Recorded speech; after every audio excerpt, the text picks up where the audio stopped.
Bien, procedamos entonces a hablar de las características de los circuitos en serie.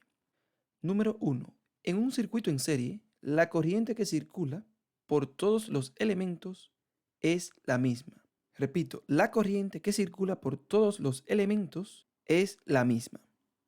Bien, vamos a ilustrar más claramente esta primera característica de los circuitos en serie.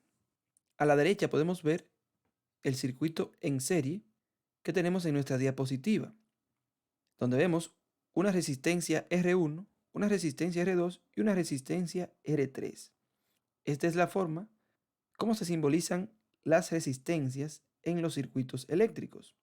Vamos a hacerlo de una manera más práctica y sencilla para que usted lo entienda.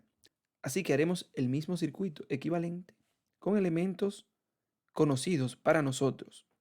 Representaremos una fuente de corriente alterna de 120 voltios. Esta la conectaremos a una primera bombilla y esta primera bombilla se conectará a una segunda bombilla y esta segunda bombilla se conectará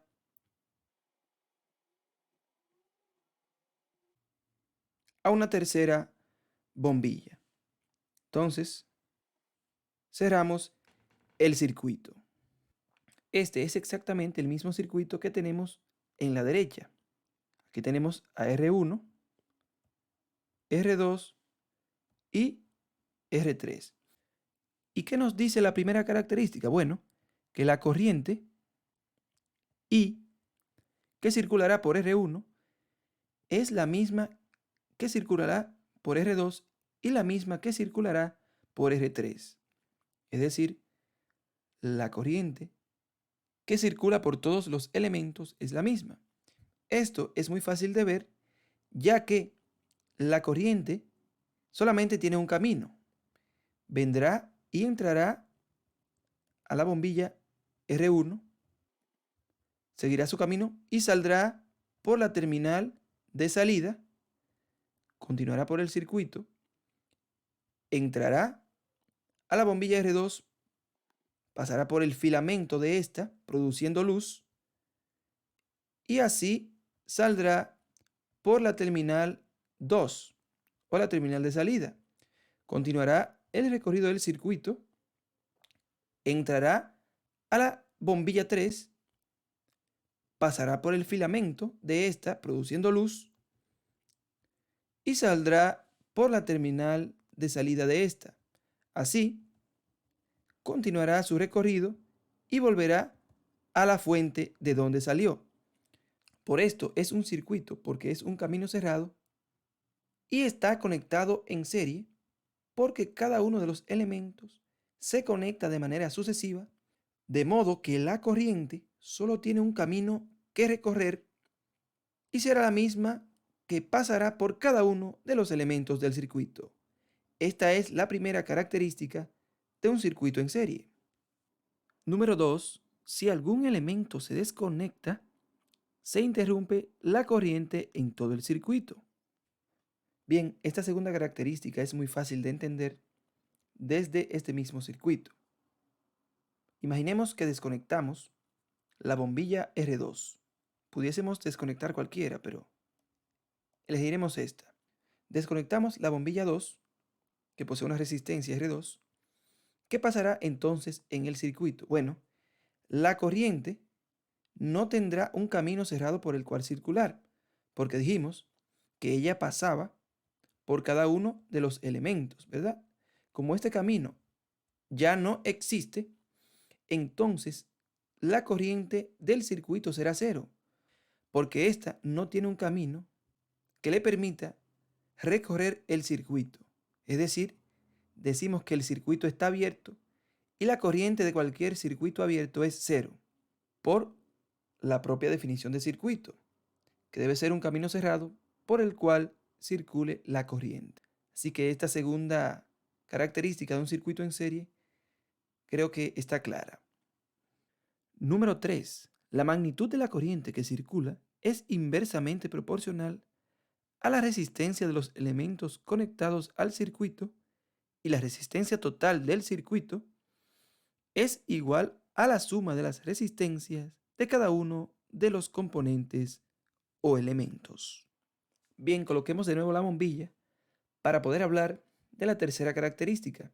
Esta nos dice que la resistencia total de un circuito en serie es igual a la suma de las resistencias que componen el circuito. Es decir, en este caso, la resistencia total será igual a la resistencia de la bombilla 1 más la resistencia de la bombilla 2 más la resistencia de la bombilla 3. Esto también creo que es fácil de entender, ya que hemos dicho que la resistencia eléctrica es la oposición al paso de la corriente. Entonces, si la corriente debe pasar por cada uno de estos elementos, ¿verdad? La resistencia total que el circuito ofrece al paso de la corriente no es más que la suma de cada una de estas resistencias. Y la otra parte que enmarca esta tercera característica de los circuitos en serie es que la corriente será inversamente proporcional a la resistencia del circuito. Es decir, que si la resistencia del circuito sube, entonces la corriente del circuito será menor. Si la resistencia del circuito baja, entonces la corriente del circuito será mayor. Es decir, dicho de otra forma, si cambiásemos la bombilla R2 por una de resistencia mayor, entonces la corriente I será menor.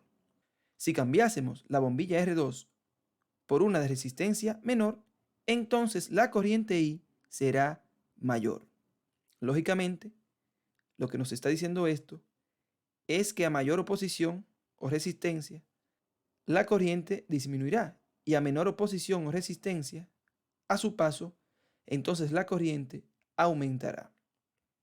Y la cuarta y última característica de los circuitos en serie es que el voltaje total aplicado es igual a la suma de las caídas de voltaje o tensión en cada uno de los elementos del circuito. Bien, esta cuarta característica que nos dice que el voltaje aplicado es igual a la suma de las caídas de voltaje o tensión en cada uno de los elementos del circuito. Lo que quiere decir es que el voltaje V1 más el voltaje V2 más el voltaje V3 será igual al voltaje total del circuito, que en este caso es 120 voltios. Es decir, voltaje total será igual al voltaje medido entre las terminales de la bombilla 1 más el voltaje medido entre las terminales de la bombilla 2 más el voltaje medido entre las terminales de la bombilla 3. Es decir, el voltaje total será igual a la suma de las caídas de tensión o voltaje que generan cada una de estas bombillas o cada uno de estos elementos. ¿Por qué? Bueno, porque al estar conectados en serie, la caída de tensión que cada uno de estos genera se va sumando a la otra hasta igualar el voltaje total de la fuente. O sea que se comporta de igual forma que la resistencia. A diferencia de la corriente, como hemos dicho, que será la misma en cada uno de los elementos. ¿Por qué? Porque solamente existe un camino por el cual ésta circular. Así que con estas 4 características aquí explicadas, ya conocemos cómo se comportan los circuitos en serie. Cabe destacar que a nivel residencial, los circuitos en serie no son muy utilizados, son más utilizados a nivel electrónico. Sin embargo, es necesario que conozcamos sus características para poder así tener el conocimiento necesario en cualquier situación que se nos presente. Más adelante estaremos resolviendo algunos problemas que nos permitirán aplicar matemáticamente estas características.